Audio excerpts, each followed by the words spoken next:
All right, 5, 4, 3, 2, 1.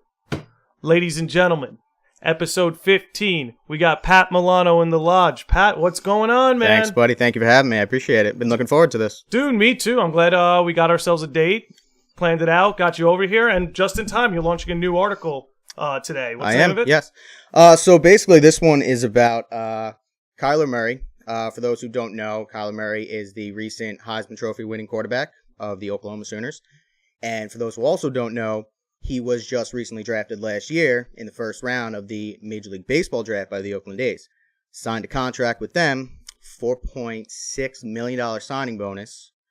And part of that contract was that Oakland A's were going to allow him to play his final year at Oklahoma so he can get his final year of football out, be ready to rock and roll when it comes to spring training time. So he was supposed to report to spring training in February, next month. Now he is considering entering the NFL draft, which right up front doesn't necessarily mean he's not going to play baseball. But what will happen is if he decides to choose football over baseball, he's going to end up forfeiting that signing bonus. But then a lot of people are wondering, is this really a smart move for him? You know, we look at the injuries that football players have, the shortness of playing career, and the money. They don't have guaranteed contracts. And the health issues. And the health, yeah, after you retire, yeah. That's what everyone is thinking. Like, why would he do this? You know, he's going to play less time for less money. And correct me if I'm wrong, but the baseball contract market is much more inflated than the football market. Like, he has a better chance of making more money in the MLB as opposed to the NFL. Absolutely. Yeah. I put this in my article as well. So there have been a couple two-sport athletes in college football and baseball that have chosen one route or the other. One that has stood out to me is Jeff Samardzija. I don't know if you remember, he was the wide receiver at Notre Dame. Everyone thought he was going to be a stud wide receiver. Decided to go with baseball instead. So I put this in my article. So for those who definitely want to read it, please do. He has had a subpar career baseball-wise, but he has netted up to this point $83 million. And Wow. he is owed another $36 million over the next 2 years. No kidding. But, I mean, there's your case in point right there. That alone right there. The guy is going to make $100 million So over the next 2 years. let me ask you, what do you think is alluring him to the NFL? Is there a certain market that's due to pick up a quarterback that you think he's eyeing? No, I mean, I think he said that if he could play both, he would. I mean, he just has a natural love for both sports, it seems. But I don't know. I don't think we're ever going to see a two-sport athlete like that again. We're not going to see the Bo Jacksons of the world. We're not going to see Deion Sanders. I mean, again, I also put this in my article. Bo Jackson is probably the guy that everyone knows who succeeded at both. It was an all-star in both leagues. He has even said if he knew now, in terms of the injuries that he was going to get then, he would have chosen baseball 100% over football. I'm sure of it. And he's already said, like, his kids are not playing football with all the CTE scares and the injury risk. Like, he chooses baseball. See, that's what makes football and baseball so interesting to me is, you know, I love football. I know I love football. I know you love football. We have a whole group of friends who we go to the fucking bar and watch football. Absolutely. And every single one of us seem to have the same thought of we fucking love this sport, but God damn it, our kids are not fucking playing this game. I'm a little... You're a little more lenient? I played football, though. So, like, I would like to see my kid play, but my number one sport, my kids, when they get older, or at least my sons, my daughters will play softball, but my sons, it's going to be baseball. I mean, I don't know if I necessarily would want them to commit a career in football because of that. Do I want them to play it at some point in their life? Yeah, but... Well, I definitely want my kids to play football the way we played football. Oh, that's happening 100%. I'm playing with them. Yeah. There you go. We're going to be playing with them. We're going to have some father-son games. That's when we're going to show them what's up. Oh, my God. That's going to be like, fun. oh, you want to play with your old man? Oh, that's going to be fun. Yeah, man. That'll be fun. But, okay, so let me rephrase that. We're more of the thought of we'd rather our kids play baseball rather than football. Absolutely. I mean, baseball is my favorite sport. That's my number one. I want to see my kids excel and love the sport that I loved growing up, that I still love now. So that's me. Yeah, well, that's no surprise. Since I've known you, you've had a very romantic relationship with baseball. Now, where does that stem from? All right, so basically with my love for baseball, it goes back. I started really paying attention to the game when I was about 5 years old. I started really playing when I was about 3. But what really made me fall in love with the game is, you would probably remember this. Remember when we were in Little League, we used to do Shea Day. Yes, The absolutely. first year that we did it, we were on the same team together. I remember that. Ed Metzger. Coached by the great Ed Metzger. We were the Mets. Great Ed Metzger. We were the Mets. This first year, what had happened, what we ended up doing is we ended up, before the game, going onto the field, getting trophies. I remember We stepped out of the outfield wall. We looked around. We couldn't touch the magic grass. We couldn't touch that's what they kept saying. It's magic grass. Don't touch it. I looked around that stadium. I saw the field. I looked at just the ambiance of the entire stadium, and it just hit me. I fell in love with the sport right then and there. You know, Shea Stadium was my home. I was going there constantly when we were kids. Which, to put it in perspective, I mean, we were, what, 5, 6 years old Yeah, probably at that around 5 time? or 6. I mean, we played the game of baseball. We understood what it was. We understood what a field looked like. Yep. But all we'd ever played is with those fields down at Camp Avenue, those dirt fields. And then we come out onto this outfield grass, this awe-inspiring Beautiful, field. Where beautiful sight. It was magic grass because it's cut perfectly. There's a freaking Mets logo in center field. We've never seen anything like that. No, you never seen anything like that. And that's the other thing is, for a lot of us, those were our first baseball games. Yep. You know? I believe it was mine. I believe that was my first or second big It's the game. earliest game I can remember. Yeah, it really is. You know? So, I'm with you that it left a very profound effect on me. I hope they still do things like that with Citi Field. I don't know if they do. They don't do the trophy ceremonies like they did. I think they only did it a couple times when we were there, but they still do. You get to walk around the track, do the little leagues are still involved. Yeah, little leagues are still involved. That's good. That's the important thing, because that's how you're going to keep them coming back. Well, that's one thing I think Citi Field and the New York Mets organization actually does really well off the field is they make it about the kids. They do. They want to give the kids a special magical experience, because then it keeps, and I'm not even saying this from like a business standpoint, but it keeps the business going, because then you pass it on to your kids. You want your kids to have that magical, awe-inspiring experience. And that's become such a big fear with a lot of people now. Well, a lot of people within the sport is that they're not catching that younger audience anymore. The younger viewership is going down. Well, one thing that's going to hurt all sports is the emergence of esports. Because like when kids are young, one thing that they love and can get really good at quick is video games. So watching professional video games would make a kid absolutely lose it. Yeah, I mean, you look at a lot of kids now, they're on YouTube just simply watching a video of someone else playing a video game because they want to do that. That's what they want to do. Yeah. Those, what's his name? Ninja? Fortnite? Plays Fortnite, kids love just watching him play, and this guy gets paid. He gets paid a shit ton of money, doesn't he? I think it's, what is it? I don't know. I'm probably butchering this, but I have a stat. I'm going to be conservative with it. He makes there are some episodes where he makes $10,000 an hour. Hour from sponsorships and shit like that. I'm a kid now. That's just. Yeah, you can't tell me that's not the dream. Like, come on. But that's what's crazy. It's not even just kids watching them. No, it's adults are watching it. Exactly. Anyone who likes it, who likes the game that he's playing is watching it. But I think that's one thing esports is actually going to have a problem with. It's like, you see the way you describe that awe-inspiring experience of seeing the New York Mets live, being on that field. I don't see an avenue for esports to inspire that same feeling, at least right now. Yeah, right now, I agree with you there. I don't see if Nintendo had a Disney World Yeah. and they hosted esports tournaments there, I could see that happening, because maybe you walk to the stadium and you see a Mario mascot and shit, I think they do have some tournaments, but not in the sense that we're thinking of what they should do in order to gain additional viewership or do that, like that. To inspire that same awe that we had as children when we went to go see the New York Mets. Yeah. And that just goes for any sport, really. Yeah. We're just speaking from anecdotal experience. Absolutely. But it can be applied to going to see the Jets. It can be applied to the Islanders, Rangers. Yeah, absolutely. Whatever your flavor is. But while we're on the New York Mets, we were talking a little bit before the podcast. You're very excited for this new baseball season. I know you're a baseball fan before you're a Mets fan. Yep. But is any of that excitement because you think Brody's doing a good job this offseason? Does that have anything to do with it? Regardless of who the GM is for the Mets, the Wilpons are still the owners. And true. I mean, anybody could probably go into that GM spot and do what Brody's doing because he only has the money and he only has the leash that probably Brody has been given. But he's making some moves that are making people happy. And then he's aggressive. He is aggressive. That's what I like about him. And I don't know if you saw this earlier. This happened just a couple hours ago. Is this David Wright? No. Well, that's another. We can touch on that next. We'll touch on that next. Go next. into what you're going into. Mets just did make a signing. earlier today. Who'd they like get? A couple hours ago. Jed Lowry. What? Second baseman, all-star second baseman, infielder. Jed Lowry.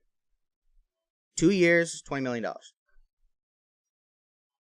I have to process that. This is breaking news for me. No, this is breaking news for me. I mean, when did this happen? This happened maybe a couple hours ago. Yeah, I've been home. I've been disconnected from the fucking world. Ah, well, there you go. You know? I was shocked too. I got a text from a buddy. He goes, "Hey, you like the move?" I go, "What move?" I look at it and I go, "Oh shit, Jed Lowry." Jed Lowry? I like the move. It gives you more depth. How old is he? I think he just finished up his age 35 season. Okay, so he's older. But only a 2-year deal, so it's only a 2-year deal. He was an all-star last year. I think he batted about 267 and 99 ribbies, and he was a 4-win player last year. Now, I know a lot of people probably aren't big with the sabermetrics now. I used to be like that too, but I've become more... The game's changed. The game's changed. The game has changed. I like the wins above replacement stat. I mean, it may not tell the whole story, but it does give you a little idea. And the way I see it is... The wins above replacement basically says this guy gives you X amount of wins more than anyone else in that position. Jed Lowry gave you 4 additional wins. I like that. He is, I think, one of the better second basemen in the league, regardless of his age. And I think now with the addition of him, and we have Robbie Cano. I was gonna say what? Yeah, go for it. You seem to be on the same track. We have 2 of the better second basemen in the league, in my opinion. I mean, they're not. So neither of them are Ozzy Albies. So what are we doing with anything, Jed Lowry? Is he on the bench? Is he utility? Well, now you wonder if there's a trade coming on. You know, I know the Mets might be trying to dump some Can Jed play somewhere contract. else? Can he play somewhere else? He's played third. He came up as a shortstop, so he gives you insurance. We didn't have a backup shortstop. Mets didn't have a backup shortstop. So So it seems they're definitely going to use him, and they have the ability to use him in numerous positions. Second, short, third. I don't see him playing first. I saw some people on Twitter thinking that he can play He's first. He's not going to first. That makes no sense. They seem to be investing in Alonso for that. Well, now that they have depth, and they want to make sure that Alonso gets that additional year by holding him back a couple weeks, they can do that now. Mm-hmm. Put Frazier at first for the time being, Lowry at third. Up the middle, you got Rosario and Cano. That holds off Alonso until he gets that additional year, which is stupid in its own right. I hate the fact that they do it. I don't like that. I hate the fact they do it, Scummy. But I mean, if they're gonna do it at this point, they can now do that because they have this depth. And you also have McNeil, who can play multiple positions. That's who I don't want to get copped out here. The New York Mets season, and I'm not saying it's just because of him, but I had the joke that we're in the Jeff McNeil era. I know, but seriously, since they called him up, they were an above 500 team. Yeah, he's going to get his at-bats. He needs to start, man. You know what? I'm sorry. If he does start, it'll be at third base, and it'll be potentially because they trade Todd Frazier, which I feel get him the fuck out of here. I'm telling you, I think it might happen. Get him the fuck out. He's owed $9 million this year. Dump him. I think you could trade him to a team. I don't know who would take him. I don't know what you get back for him. Get $1 million back. I don't care. I think if a trade is done, he's probably be willing to go. Good. I don't like him. I think he was a bad idea from the beginning. I know you know that. I try to have faith in him. I really did because Frazier the savior. I never called him that. I never called him that. Well, because you guys wanted him. You guys actually wanted him. And by you guys, by the way, I'm talking about our friends Vogel and Taborski. You guys wanted him. I thought it was a good. That'll change things. Todd Frazier. I didn't say he would change things. So I said that he was going to be a good addition to hopefully hold down the fort until Wright came back. Unfortunately, Wright never did come back. Frazier himself got hurt, so it's kind of it was a loss. See, I guess I was living in the world of David Wright's not coming back. Sign Moustakas. I think everyone was living in the world that he's probably not getting it back, but we just didn't want to believe it. Yeah, I know. We didn't want to believe that. It's like no, he's gonna come back, but deep down we know it's over. We had to rip the Band-Aid. I mean, we did a good job. We got a great farewell. I was watching here watching the game with you. Yeah, it was. I got teary-eyed a little bit. I got choked up. He's probably my second favorite Met of all time behind Mike Piazza. I'm probably in that same boat. I think Beltran's probably my number 2. I always love Beltran. Beltran's up in terms of guys I've seen. Beltran is up there. He's probably number 3. Yeah, I probably give Beltran 3. But I think the most heartbreaking thing about David Wright was he never got his ring as a player, and we all knew he deserved one. He did. He hustle was never a question for David Wright. Yeah. 2015 was that was their chance, but the Royals just outplayed us, man. The Royals were the better team. By far and away. I said that from the start of the series. I'm like, Mets got to play their ass off because they're the better team. Well, what happened with the Mets was they got really fucking hot. They had a hot second half. They were the hot hand. That's what it's all about with playoff any sport. Yep. You get hot at the perfect time. You ride that. That into play the hot hand. Yeah, exactly. Play the hot hand. And that's exactly what happened with the Mets. You got Cespedes. He goes off and put MVP-like numbers in the second half of the year. You got Murphy hitting bombs off of Greinke, Kershaw, fucking everyone. It was next level. Like, it was next Lester, level. whoever else he was fucking hitting home runs off of. Like, I had a feeling we were fucked the second Cespedes dogged that play. Center field? Right there, and I'm up. We're not this game. I kind of had that feel. I kind of felt that. Yeah. I was like, why? It was a rough watch. Yeah. It was an awesome season, though. It was. It was an awesome season. And I hope we can have even half the fun we had. Just a sliver. You know, we don't got to be the World Series champs this year. I mean, it would be nice. It would be very nice. It would be nice. Very nice. We haven't gotten one yet. Yeah, I haven't. waiting. I have no championships at all. At least you got one last year with the team you like. Absolutely. Oh boy. I don't have that. I know. That's got to be rough. Jets, Islanders, Knicks. Yeah. I don't know what it's like to enjoy sports, bro. That's what I have to live with. So are you a sadist? Because you're a sports blogger. Are you a sadist? No. I just want to enjoy a winning team. Masochist, excuse me. Masochist. I just want to enjoy a winning team for once. That's all. You're going to get it, man. Yeah. You're going to get it eventually. Probably not from the Knicks or the Jets, but you know, maybe the Islanders. The Mets will eventually do it. See, here's the thing with me is like, you know how like in literature or movies, like a ghost is someone who has an unresolved issue from their waking life. Yes. I feel like there's like a ghost 6-year-old Nick Landi in here waiting for the Mets to win the World Series so he could just die. I feel like there's a mini Pat Milano in there somewhere too. Like he's waiting for it. They're waiting for it. He's waiting for it. I think since 2006. Dude, I think 2000 losing to the fucking Yankees. Yeah, but when you're 8 years old and like everyone and their mother's into it, and everyone in school, they're doing Mets Yankees exercises and fuck, man. But I don't know. It was something about loss. That 2006 season. I like obviously 2000. You had Piazza, Ventura, Al Leiter, you got all of them. Armando Benitez. Let's not do that. But no, it was that. I think after. The loss in 2006. Fuck Aaron Howman, by the way. Fuck Aaron Howman and Yadi Molina. I'm not even going to blame Beltran because it wasn't totally his fault. It's not totally his fault. He should have swung. Nobody knew Wainwright had the curveball. Beltran was already responsible for one of our runs that day. Well, what pisses me off about that? And he was like our best hitter in this whole series. That's exactly what. Yeah. You win as a team, you lose as a team. Met fans just see Beltran and they just see that call third strike and completely ignore the fact that he's arguably one of the better free agent signings in Mets history. He's the best center fielder in Mets history. Yes, absolutely. He's like time. You're gonna let his entire Met career be pushed aside on one bad pitch. So you know what? You know what's wrong with those people? They never had a coach ed. Never had a coach ed that instilled those thoughts in you. You win as a team, you lose as a team. Exactly. So like you and I, like, because you and I could consciously grasp like, fuck you, Beltran, you should have swung. But we're also like, but you're the reason we're here. But who? And somebody else should have picked you up. Exactly. It shouldn't all be on your back.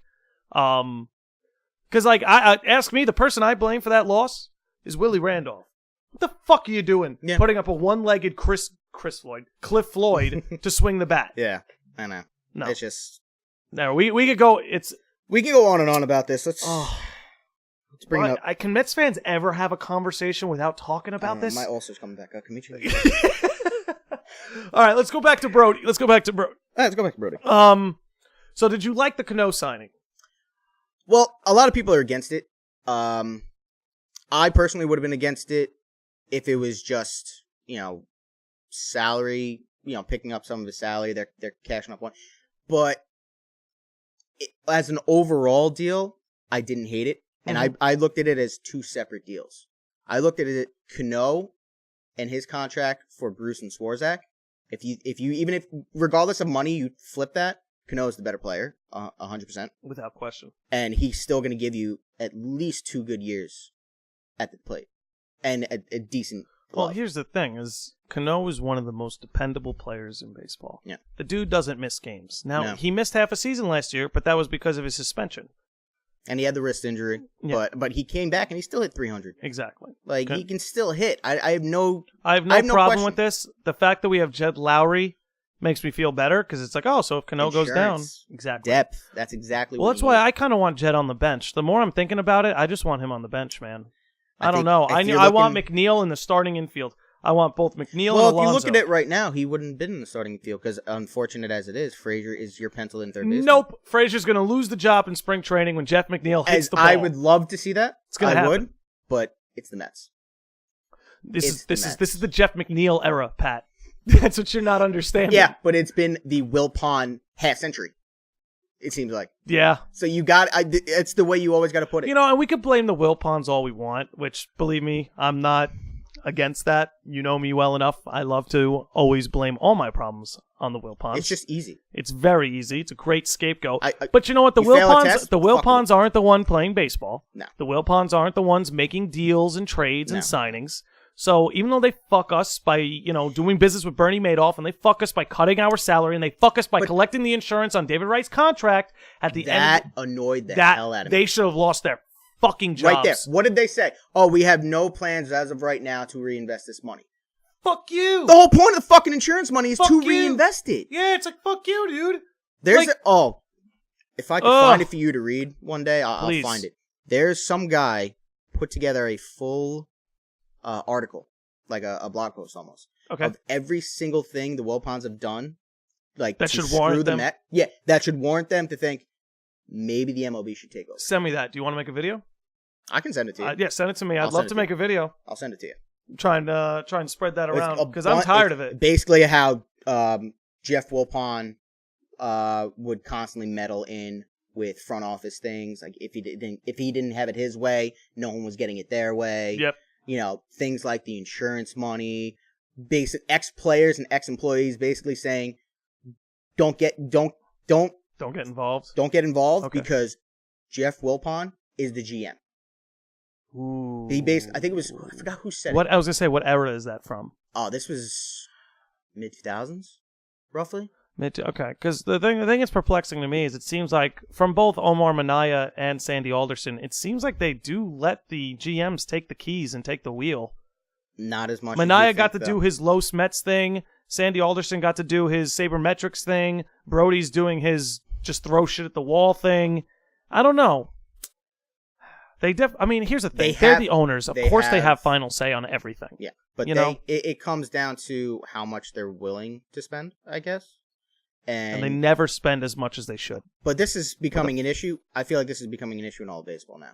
Because just recently, a couple of days ago, I don't know if you saw this, in 2018, MLB as a whole, the league, gathered a profit of $10.3 billion. A profit? That's the revenue that they got. Now, think about how slow free agent market has been. Because teams are not willing to spend money. Because they don't have it. So here's my question. $10.3 billion off the bat is a lot of money. Yeah. What is that compared to previous years? What is that compared to the 90s and the 2000s? That I don't know. I only had the numbers for the last 2 years. In 2017, I think it was about $10 billion.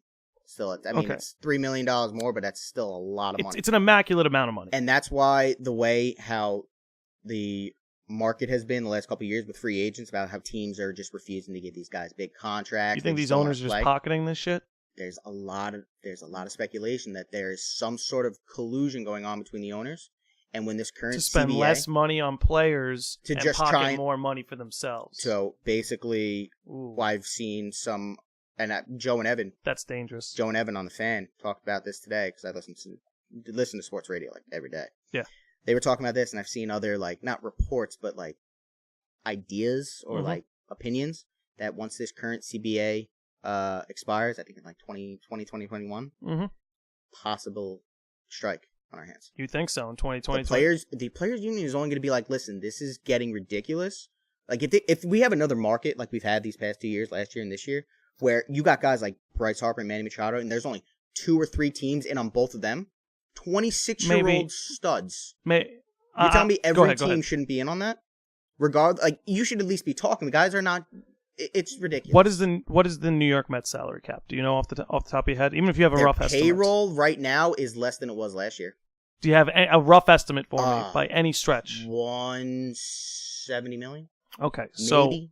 so I could be wrong. I'm trying to do quick math in my head. So if the league is profiting 10.3 billion, right? Basically, it's telling me the teams are spending, and like a big market team like the Mets spends 180 million a year. People don't want to go over these luxury tax, which is, I guess understanding, but owners it just seems like owners don't want to spend money. And the Yankee fans have had issues with Steinbrenner recently too. Think about it. The new Steinbrenners, yeah, they're much. George wouldn't have given a shit. And because George knew championships will get you more money than exactly. fucking exactly. He was smart. He goes, return on investment. If we invest in a championship winning team now and we win championships, guess what? More people are going to come to the park. Well, if there's anything George Steinbrenner has solidified for the New York Yankees, it's that the world could go through an apocalypse and be born again, and the New York Yankees will probably still be standing because they're the most celebrated and historic franchise in all of sports. So, I mean, return, like you said right there, return on investment.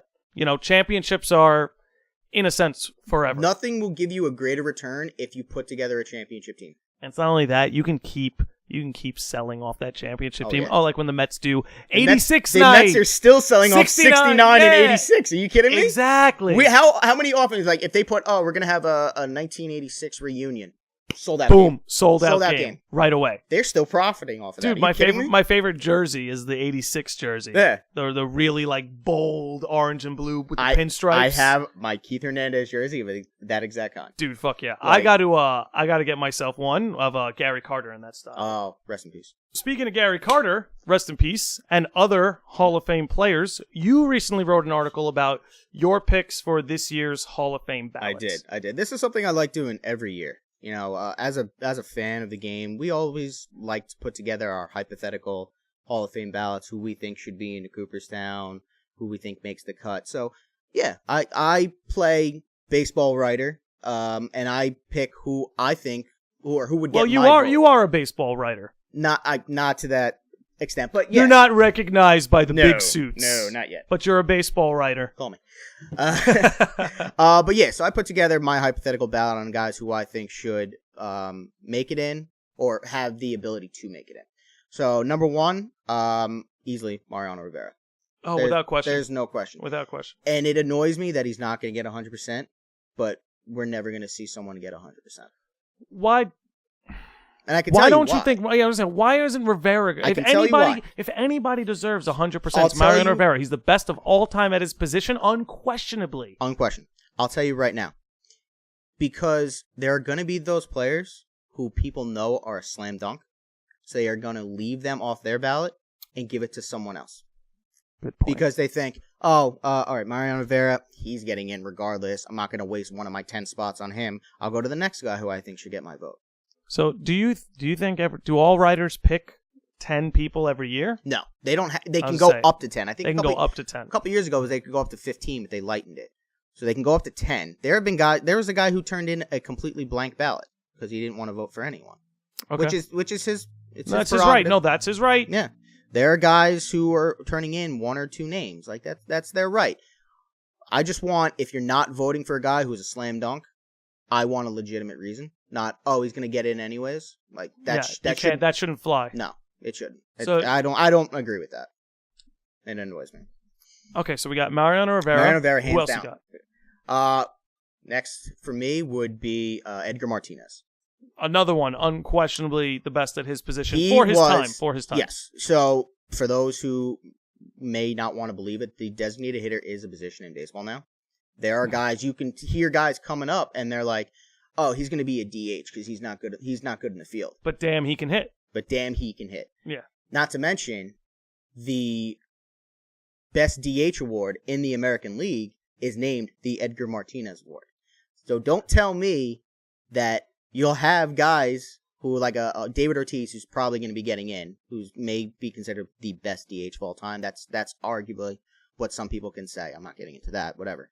You can't have a guy like him in without having the guy who really brought the position to light. So you're saying you would be livid if the baseball writers decided to elect David Ortiz to the Hall of Fame, but leave Edgar Martinez out? One needs to be in before the other. And because this is Edgar's last year, I think he gets it. He was at like 70-something%. It's annoying 70%. to me that they've left him on the ballot for this long. I'm not saying Edgar Martinez needs to be a first ballot Hall of Famer, but, I mean, the guy was a superstar. No. We were kids and we knew who Edgar Martinez was. Think about who did we know on that Seattle Mariners team growing up? We knew Randy Johnson, A-Rod, Edgar Martinez. Who else pitched for them? Who was the other pitcher behind Johnson? Johnson in Seattle? Yeah. Didn't they have like two stellar pitchers? I can't remember. Not in the 90s. I can't remember. I just remember those bats of. Go for it. I'm gonna look it up quick. Go on. I remember Griffey, Martinez, and A-Rod, and like Jay Buhner. Jay Buhner. There you go. Yeah, I remember these guys. Oh, man. That's what I remember. But, I mean, he deserves to be in. I think he gets in. Still looking that up. Yeah, it's gonna annoy you until you figure it out. Yeah, it's gonna annoy me. But so, are you electing David Ortiz to the Hall of Fame on your ballot? We'll worry about that when he gets on it. We'll get that. I think he. He's not on the ballot this year. No. 5 years after you retire. How long has he been retired for? What was it 20? I feel like it's been forever. I think 2016 was his last year. I forget. He's got a while. Jamie Moyer. That's it. There it is. How could we forget the freaking grandfather?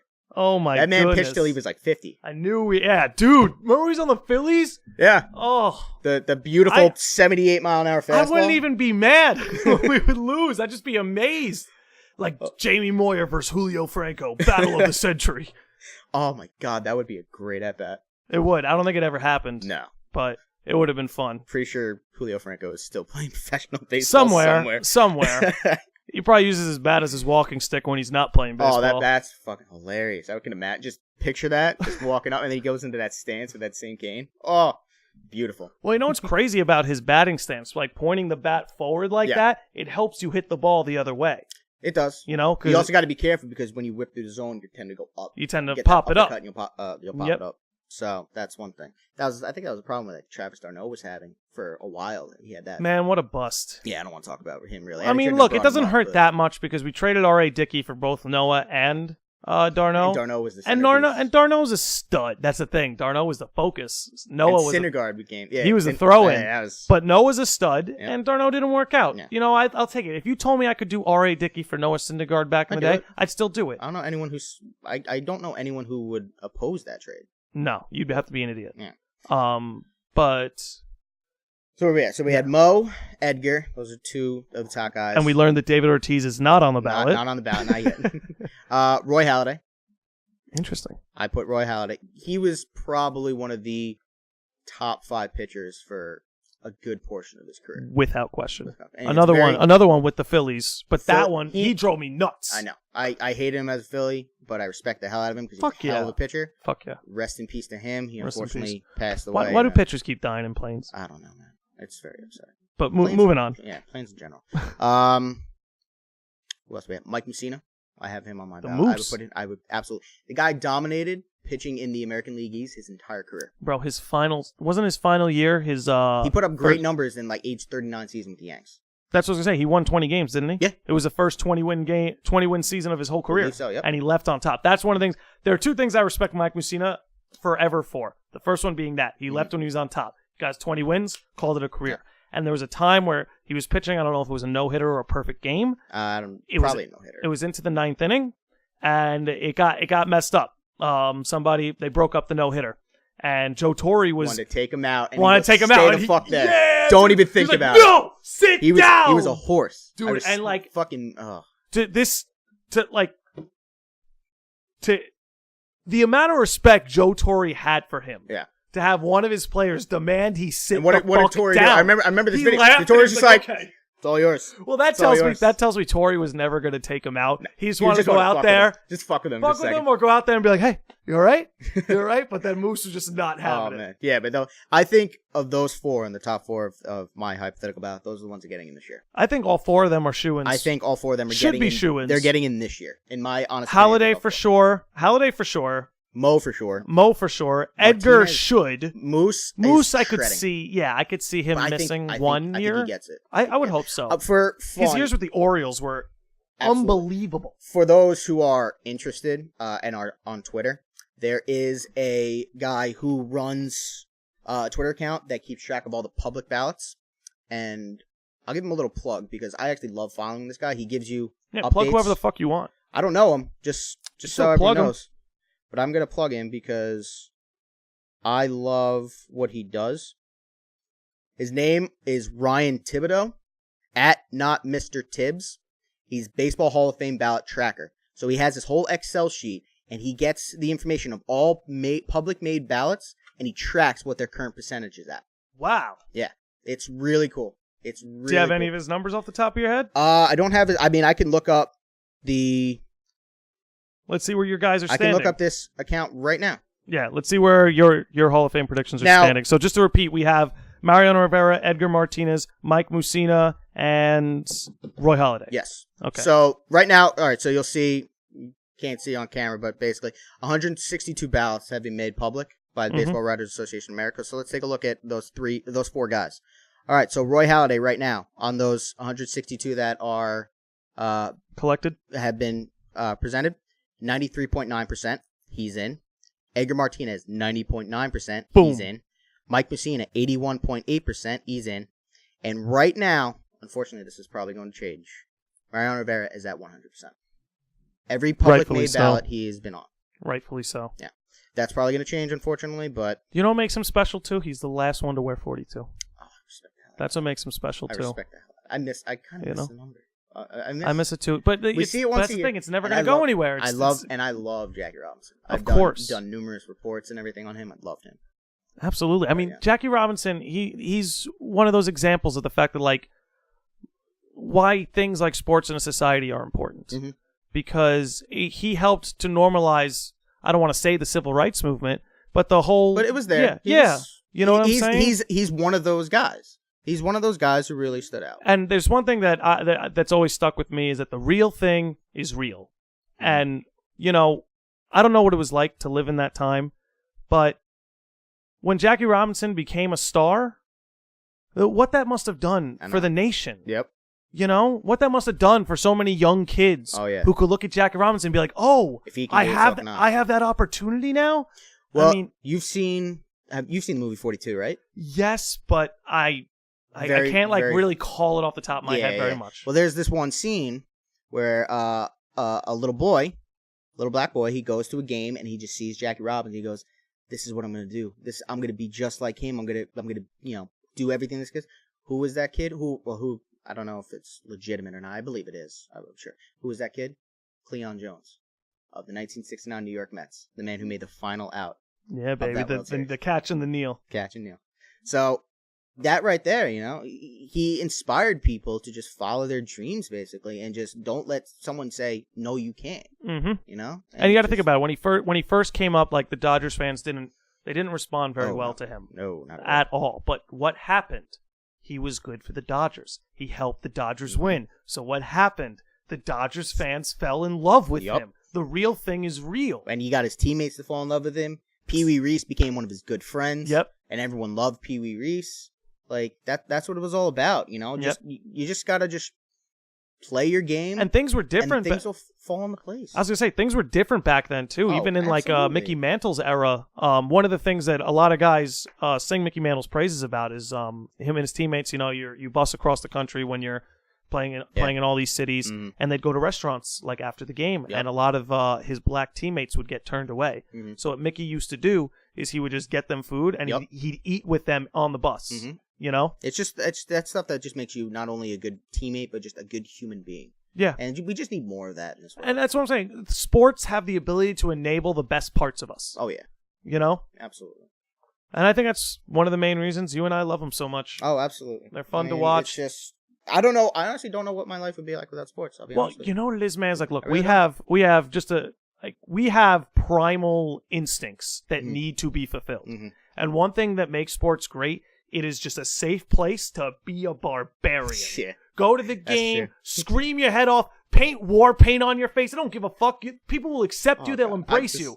You can be a barbarian. I love going to baseball games with you because I'm a psycho. You're an asshole. And I just love it, though. Like, every time we go to Met games together, like, you're just screaming your head off. You're just being a complete ass. I'm being a barbarian, I love Pat. it. I love it. I do. I love it. I honestly, I'm not so into, like, screaming like you because I'm like a student of the game. I like to watch the game and all that. But you've seen me scream on, like, bad plays and shit. Like, yeah. I'll fucking lose it, too. Yeah. Like, I'm very, like, I'm going to keep it bottled in, and then, Angel Hernandez blows his 9 millionth call, and then, I'm going to lose it. Well, you see, Pat, that's what happens when you keep it bottled in. It just keeps growing and growing and growing. See, I just let that shit flow. When I'm at the stadium, it's just going to flow through me. Yeah, but when it just all comes out for me. I didn't mean to do that. Sorry. It's already coming out of you. See? You're knocking shit around. See? But that's what I fucking love about it, because I think we need that. Because, like, here's the other thing that human beings are, is we're tribal. Mm-hmm. We don't want to admit it, but for millennia, we were in tribes and we were tribal. Yep. Bro, the Mets are our tribe now. Yep. We wear the colors. You know what I'm saying? This is our tribe. Mm-hmm. And we take care of our own. That's why David Wright gets his own day when his career is over. And that kind of stuff, it fulfills us. Because, it does. Because, like, that way of life, the barbarian, the tribalism, it's dead. Yeah. It's we don't live real. that every day. We don't live that every day. We get to live that. Well, thankfully. Yeah, thankfully. There are some people who do. During the baseball season or the football season or, the hockey, whatever sport that you may love. You get to live that every single day. Yeah, in a safe environment. Yeah, absolutely. Unless you're watching soccer in Europe, because they take that next level. People die at soccer matches. I know. That's in what I'm Europe. saying. They take the tribalism seriously. Holy shit. Like, you've seen, like, I've seen soccer hooligan documentaries and shit. Like, isn't it that there are gangs who align themselves with certain teams and shit? Yeah, they're crazy. And the opposing gang comes to the opposing gang's You've seen Euro Trip. Yes. Vinny Jones and his Manchester United football team clubbers. Like, come on. That shit's real. It's not funny. Like, they make it funny. It's funny there, yeah. But like, that shit really happens. No, for sure. Especially in South America too. Oh yeah. It goes down there too. Yeah. But that's one of the things that America definitely gets right, is giving us a place to practice safe tribalism and barbarianism. Yeah. And there are usually some buffoons at any game who take it a little too far. Because, like, you know me, man, I'm screaming, but I'm never looking to start a fight. Oh. I'm never looking to start a fight when I'm at a fucking game. I'll scream at the field, I'll scream at the players, but I'm never trying to start shit with people in the stands. I feel like we're seeing it so much more now in football. Yeah. Like, more than we ever have. I don't know why. I don't know if you have the drinking definitely doesn't help. Is a factor. Yeah. But you see all these videos coming out, like, you go dudes in there getting punched out and shit. Like, yeah. You be a barbarian, like, but at the end of the day, does it really matter? No, like, it doesn't fucking matter. But that's what makes it fun, is that it I doesn't know. matter. Because here's my thing, man. I when mean, the Mets lost in 2006 and 2015, I was heartbroken. Oh, absolutely. Seriously, I was hurting. I was hurting, but it was a safe hurt. Yeah. It didn't really mean anything. No. It's like, even when the Eagles won the Super Bowl last year, I was ecstatic. I was euphoric. But it was just the Eagles winning the Super Bowl. Yeah. I didn't have a kid. I didn't fucking get, like, does your day really, from one day to the next, is there any difference compared to, like, those who actually lived it? It's like, hey, my team won. I'm still got to go to work and work my 9 to 5 or something. I felt great that day. Oh, I mean, said, you feel, you feel great. Is there any difference? Like, no, my job isn't any easier. Yeah. I still have to do the things I have to do. Yeah. Because it's a game. Yeah, it's a game. It's all a game. That's what I'm saying. I don't know. It's just, just the way it is. But yeah, just in recent years, I feel like the fans of football are just going crazy. They're getting a little wild. I don't know if it's just... A lot of people have pride in their teams, and they don't like people talking shit. I guess that's it. Oh, Jesus fucking Christ. I mean, if you talk shit about my teams and be like, yeah... Bro, you have a right to in my teams, though. I'll probably agree with you. That's the thing. Bro, one of my favorite things is, like, Joe's a big Giants fan. Of course. Bro, him and I talk shit. We did it much more earlier in the season when we were both in it, but him and I talk shit relentlessly. I will rip apart his favorite players. He'll rip apart my favorite players. And at the end of the conversation, you give each other a hug. We're better friends. Yeah. Because, like, we're homies. We're playing. That's us playing the game. Yeah. Our role in the game is that we root for the tribe. Yeah. That's our role in the game. So when here's the other guy who roots for his tribe, I'm the guy who roots for my tribe, I'm just going to talk shit. Yeah. And, like, we have fun, and we make exchanges, And at the end of the day, it's just like, I mean, we're all in all our friend group, we're all fans of different teams. yeah, I love it, especially with football. But that's going to change when the XFL teams begin. Oh, when the XFL is in, we're all on the one team train. Scott, don't even think about fucking this up, all right? We're all going to be New York team fans. We're sticking with New York, right? Yeah. I just want to be. I'm not trying to. I want to go to the game. Well, they're going to be playing at MetLife. To go to the game. They're going to be playing at MetLife, so I mean that's definitely going to be doable. So Scott, if you're hearing this, you should make the End of the Bench the official blog site of the XFL. Oh, I'm going to give him an XFL page. He's not going to put it up. You don't think so? I mean, he told me he'd let me do an esports article. He'll probably be like, jokingly be like, I'm not putting this up. It's XFL. Just to fuck with you? I don't give a shit. Yeah. I'm like, fucking put it up, Scott. But I'm looking forward to that, though. I really think, I mean, switching gears. Yeah, you can switch, yeah. I hope that the XFL is going to be a success this time around, because I feel like Vince McMahon and his team are taking it way more seriously this time around. Well, because here's the thing. There's a real opening in the market here. Because one of the problems with the NFL, and Dan Muller and I experienced this because we wanted to go to an Eagles game this year, and we waited a little too long, and it got to a point where it was like late November, and it's like, well, if we go, we're going to freeze our fucking ass off. Yeah. And I don't want to do that. What the XFL has going for it is it's offering spring and summer football. Good weather football. Yeah, I think it would start like 2 weeks after the Super Bowl or something that they were talking about. Something like that. Yeah. I mean, maybe this is only pertaining to the Northeast, because like the South, obviously the South and the Southeast and even Southern California don't have this problem. Yeah. But the rest of the country does. Well, I think there's only one team that really has like freezing cold weather for the XFL. I think it would be the New York team. I don't know. Maybe early in the spring. I'd have to look. I forget who else. They said 2 weeks after the Super Bowl, right? Yeah. So yeah, I guess the first few weeks of the season, but it'll be like that. But the first time around the XFL, like I remember, it was a joke. It was a joke. It was. I tried to get into it because I was a wrestling fan back then. I still like wrestling, but you know the storylines now suck. You know the talent is there, but the writing and just the well, booking. what do you think of the AEW, All Elite Wrestling? No, that's actually interesting because I've been reading up a lot about that. Yeah. I mean, I think WWE needs some competition right now. They know that they're the big boys on the block, so they can get away with doing business in Saudi Arabia. No, I think it's they can get away with these crap storylines that they've been putting together, and then just the recycling of the same wrestlers over and over again. And people are still going to buy tickets. People are going to complain, but they're still going to buy tickets. Because it's their only option. Yeah. So now what Cody Rhodes and his team, Cody Rhodes, the ex-WWE wrestler who left WWE because he was unhappy with his position in the company. He's getting the Zack Ryder treatment, which we'll touch on that in a minute. I think you know where I'm going with that. Yeah. He decided to leave, went to the independent circuits, and then he decided to start this own promotion. And he's going to try and stick it to WWE. And I think he's going to. I saw a couple of videos not too long ago.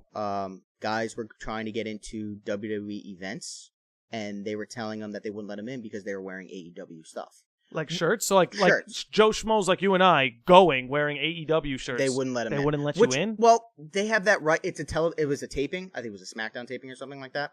So they have the right. Because think about it. If, like, I'm not going to... If it's competition, we're not going to allow that to be seen on our thing. But... I feel like they're already getting worried about it. They definitely are, because I have to wonder, right? Because like here's the thing. And I'm trying to think of a good sport. I know Perkowski's a big wrestling fan too. I mean, yeah. I'll talk to him about this too. I don't know how his position on everything is here. I know Joe is all about the AEW. He absolutely loves, and like Joe loves all wrestling. He's a wrestling fan before he's loyal to any organization. I was a huge wrestling fan growing up. It's been really different over the last few years. I still pay attention to it slightly. I don't watch it as religiously as I used to. I mean, fucking Monday Night Raw. Oh yeah. We grew up in a good time for wrestling right now. Dude, I remember the WWF days, and let me tell you, I mean, I watched wrestling as a kid and I liked it, but what really got me going, and you know, it's so obvious being me, were the video games. Did you ever play the wrestling video games back in the day? Right. So it was I'll tell you this. I just want to push one thing in. What made those games special to me was that was the first game that allowed me to customize my own character and take that character on its own little journey. Let me tell you this. It blew my mind as a kid. It was great. I was in love, man. Absolutely. So I was telling you before, I ended up buying a new used PS2 because I found all my old PS2 games. 15 PS2 games. I'd say about 6 or 7 of them are wrestling games. Oh, dude. Because I loved playing. Because just like that, you could make your own characters. Yeah, dude. Like, You know, I remember I used to make like all the horror movie characters. Like I made Jason and Freddy and shit. I made like Mario. I used to do like all these things. That's what I used to do. I used to do shit like that too. That was fun. Yeah, that was awesome. Dude, bring it over one day. We'll get hammered and play some wrestling games. I have about like 6. Bring them all. Who gives a fuck? If one of them isn't working out, we'll pop in the next one. Another. I mean, it won't matter. Playing, yeah. We'll figure it out. But I want to get back to AEW and Zack Ryder. Mm-hmm. Do you think Zack Ryder needs to go to the AEW? Because, again, I don't keep up with wrestling much, but from what I'm able to gather, he's kind of getting shafted a little bit. Yeah. He's kind of just a work guy and not really giving him spotlight. Yeah. But this is a guy who, putting him on the card alone, can sell out the Coliseum in New York. I agree. Maybe even the Garden. I remember watching the WrestleMania. I don't know about the Garden. That's a lot bigger task. I remember watching the WrestleMania where he won the Intercontinental title. This was only a couple years ago. The place went nuts. And then he ended up losing it the next night on Raw. Of course, because he's a work guy. It's such a smack in the face to him. He deserves so much better.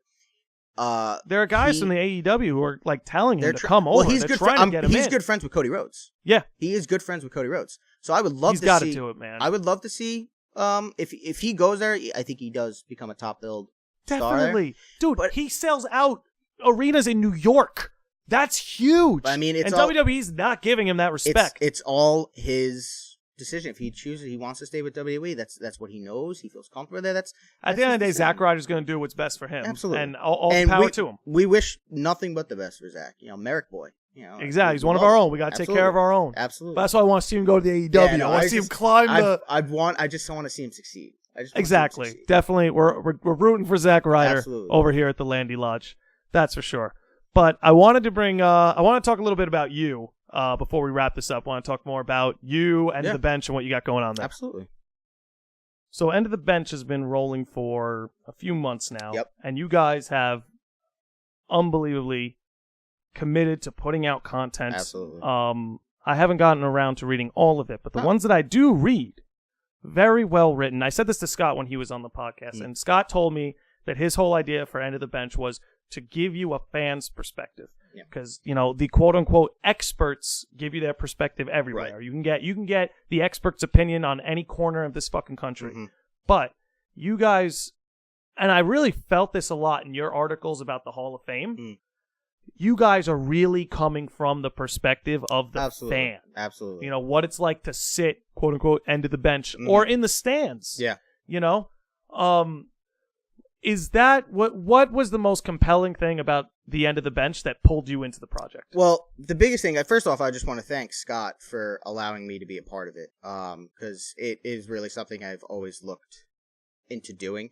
I've tried doing blogs myself in the past. I've written some pieces up, but I never really was able to keep up with it, probably because I didn't have everything. A lot of other things got in the way. Yeah. But with Scott being able to put this thing together, which is very grateful. Like I said, I'm very happy to be a part of it. I'm very happy that, once I heard about it, I texted him and be like, "Hey, you looking for writers? Because this is something I would love to do." And he goes, "I was going to ask you. I want baseball stuff from you." So I said, and there's been no shortage of baseball pieces on the End of the Bench. That's my thing. But like Scott had said, it just gives the average fan the platform to speak his mind. And I do that with pretty much any chance I get because I just love talking sports. You take a look at my Twitter, it's pretty much all sports. Where can they find you on Twitter? Find me on Twitter, Milano Cookies with a Z, 56. Yes, my nickname is Cookies. It has been like that since we were kids. Wrote itself, that nickname. I love that nickname. You were born with that nickname. I was born with that nickname. I love it. And no, it's not because I eat a lot of cookies. It's because my last name is Milano. Just for the slow people out there. I just need to make sure, verified that. But yeah, anyways, it just gives us the platform to put together what we want to just speak our minds about. We all have these thoughts. The everyday fan has a thought. They want people to know what they're thinking. That's why we have. Well, not why we have it, but that's contributing factor to how often social media is used. Yep. Facebook, Twitter, Instagram. Because it's giving us all a voice. Yeah, exactly. So Scott was able to put this thing together with your help, and you've done a great job putting that thing together. Thank you. We appreciate that. he's Hey, been listen, able all to, I did was make the website. you guys have covered the rest without of the that, tracks. but without that, we may have had the stuff to put on it, but without you, we wouldn't be able. I appreciate to that. I appreciate that. But yeah, like I said, he's just given us the voice, and it's a little more than 140 or 280 characters, whatever Twitter is nowadays. It's however many characters you want, essentially. I mean, I have something I want to talk about. I'm going to talk about it. You can agree with it. You can disagree with it. But that's what this is all about. Yeah, that's why sports building are fun. a dialogue. Everyone has their own opinion, and I'm willing to hear. If I give an opinion on something, I would like to hear your opinion back in a respectful manner, because I'm going to be respectful towards you, because we're human beings. We can have that dialogue. Yeah. And we can disagree without taking it personally. It's called the I respectfully disagree for a reason. I don't need to know you're wrong, fuckwad, or something like that. Once you curse or call me names, you lost the argument, regardless of what you're trying to say. You're just showing that you are, like you pointed out, a barbarian. Yep. Put it together. Let's have a nice dialogue. Let's put it together. I love having conversations. Well, one of the things I try to live by is always assume the person you're talking to knows something you don't. Right. Or always assume there's something you can learn from them. Because, without fail, just between you and I, there's always going to be things you know about that I have no clue about. And vice versa. And vice versa. There's a lot of things that you are aware of that I have no idea. Exactly. You are more knowledgeable on many different things that I just not aware of. And again, vice versa. Yeah. And that's why talking to each other can be so rewarding. Exactly. Because, you say a little bit of something, I say a little bit of something, we both walk away having learned something from one another. So we got about 10 minutes left, and we didn't talk about the Jets. So I want to close this out talking about the Jets. I want to give you the mic as a Jets fan. You're no stranger to being a frustrated fan. No. So I want to give you the mic. What do you think? What do you think was the reasoning behind it? What are the pros? What are the cons? I want your piece on it. All right. So right off the bat, I'm not a huge fan of the hire. And I'm not saying... And just to fill people in, who did the Jets hire as their head coach? They hired Adam Gase, the former head coach of the Miami Dolphins, who was just fired about 10 days ago. It was down to him, Mike McCarthy, Matt Rule of Baylor, I think, and then Cliff Kingsbury, or Burley, I can't remember the last name, who was from USC, I'm not a college guy. USC maybe? No, Texas Tech? I don't remember. Anyways, they went with Adam Gase over Mike McCarthy, and I don't like it. I don't, in terms of, there are guys I feel like who make better coordinators than they do head coaches. I think Adam Gase would be one of those guys. He did a pretty good job as the OC with Chicago a few years ago.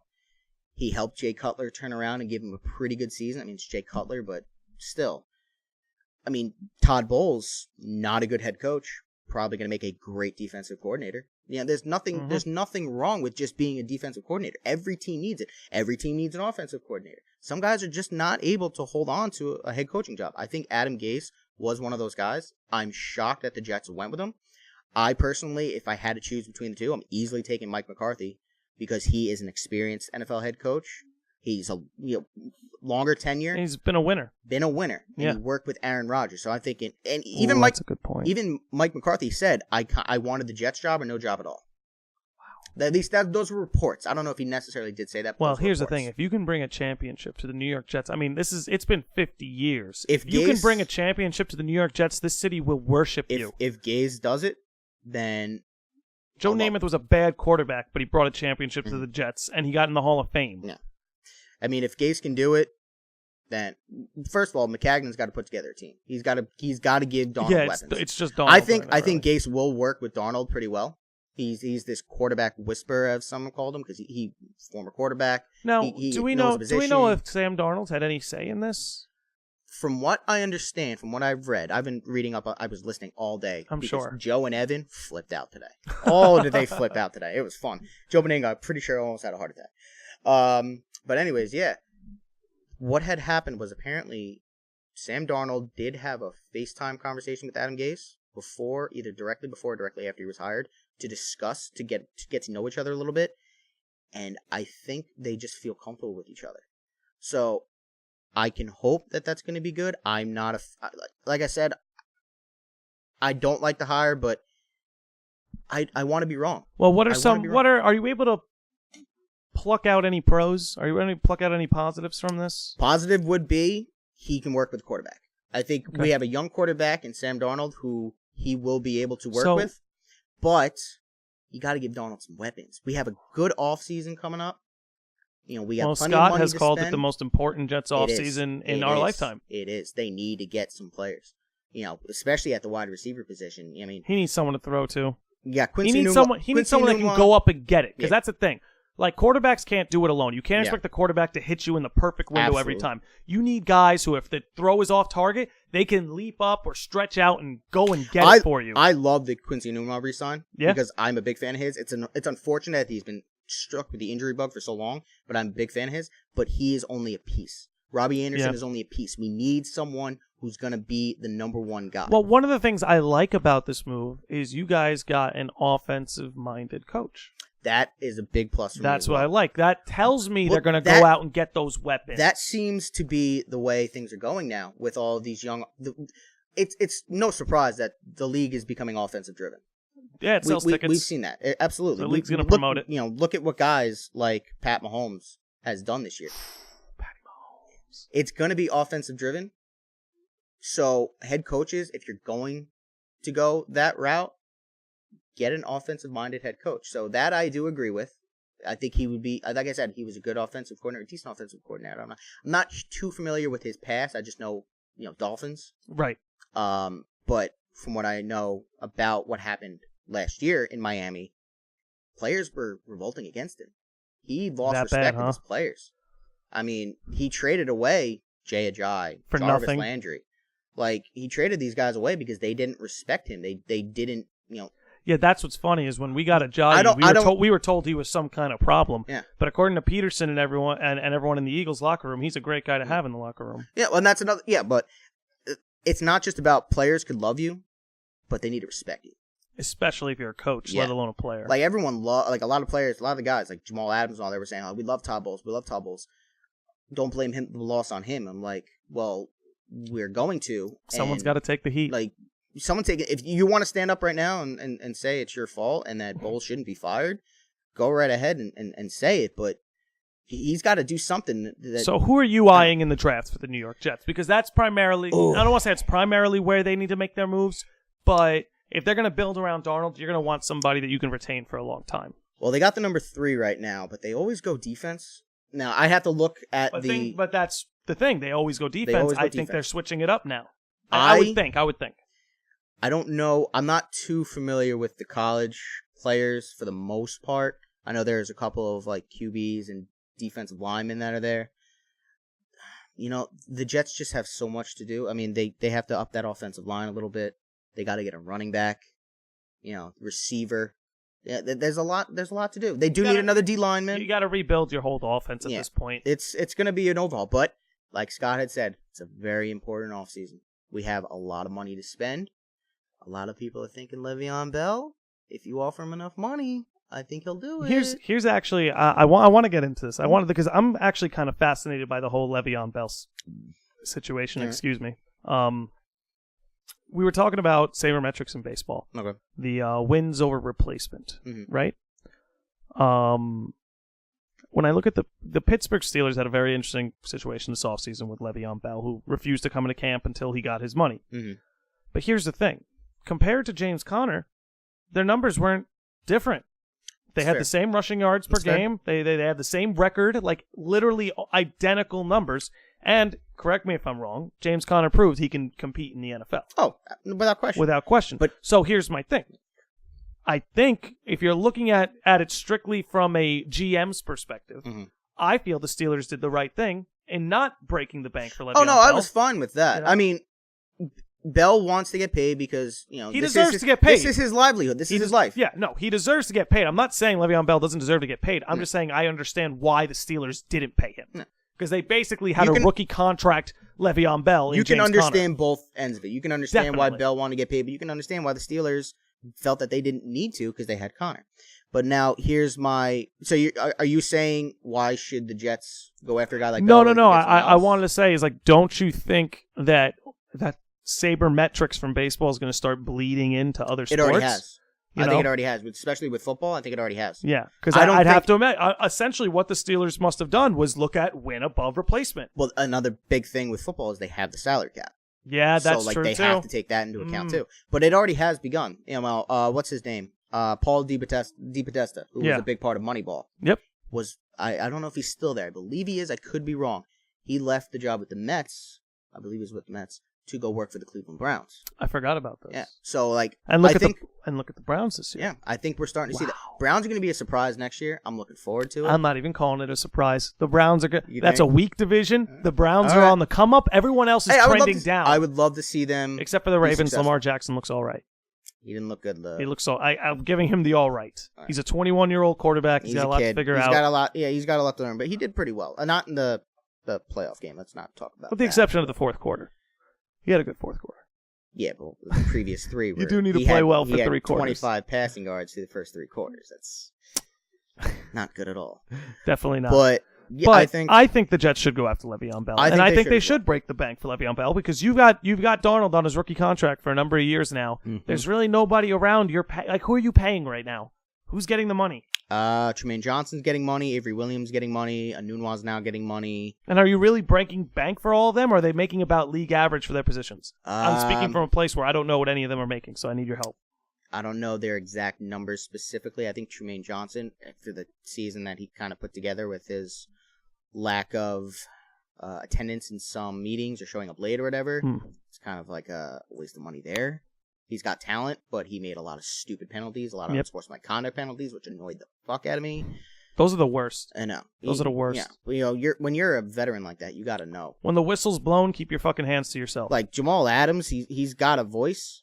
He's got a mouth on him, but he's got leader written all over him. And I love Jamal Adams. I'm so glad that we have him because that kid is going to be, he could be the next Troy Polamalu or something. You think so? I mean, it's possible. I'm not saying it's going to happen, but it's possible. You see the potential. I see the potential. Alrighty.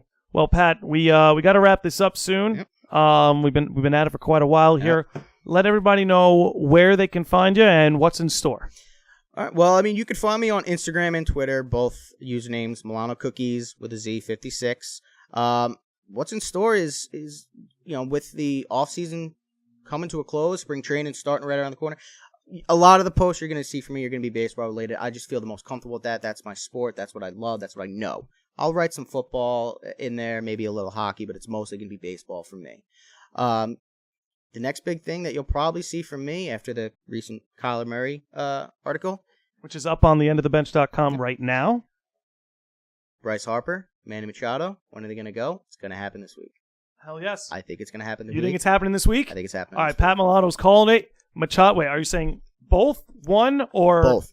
Both are happening this week. I think both are going to sign within the week. Not like Saturday it's going to happen. I'm saying 7 days from today. 7 days from today, I think you are going to see Bryce Harper and Manny Machado with new teams. All right.